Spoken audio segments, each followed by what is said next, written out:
গত বছরের ৫ আগস্ট ছাত্র জনতার গণ অভ্যুত্থানের মুখে পতন হয় শেখ হাসিনা ও তার দল আওয়ামী লীগের।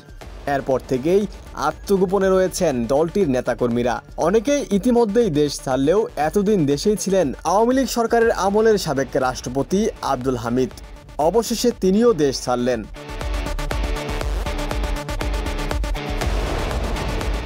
আওয়ামী লীগ সরকারের পতনের ৯ মাস পর বুধবার মধ্যরাতে ৩টা ৫ থাই এয়ারওয়েজের একটি ফ্লাইটে তিনি দেশ ছাড়েন।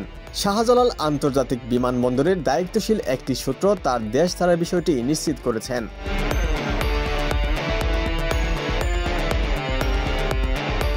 সূত্র জানিয়েছে, রাত ৩টা ৫ থাই এয়ারওয়েজের TG-৩৪০ নম্বর ফ্লাইটে ব্যাংককের উদ্দেশ্যে ঢাকা ছাড়েন আব্দুল হামিদ।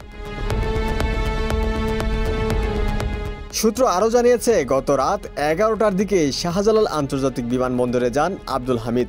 সেখানে যাওয়ার পর ইমিগ্রেশনে প্রয়োজনীয় যাচাই বাছাই শেষে দেশ ছাড়ার সবুজ সংকেত পান তিনি। সাবেক রাষ্ট্রপতি আব্দুল হামিদের বিরুদ্ধে অন্তত একটি হত্যা মামলা থাকার তথ্য রয়েছে।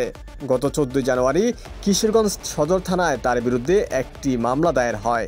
মামলাটিতে সাবেক প্রধানমন্ত্রী শেখ হাসিনা, শেখ রেহানা, সজীব ওয়াজেদ জয়, সাইমা ওয়াজেদ পুতুল ও ওবায়দুল কাদেরের নামও রয়েছে।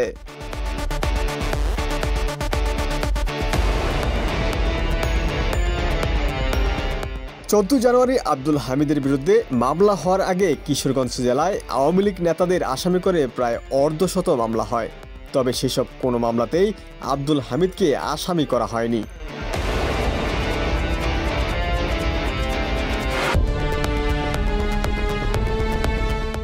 আব্দুল হামিদ আওয়ামী লীগের সময় ২০১৩ থেকে ২০২৩ সাল পর্যন্ত টানা ২ মেয়াদে বাংলাদেশের রাষ্ট্রপতি হিসেবে দায়িত্ব পালন করেছেন।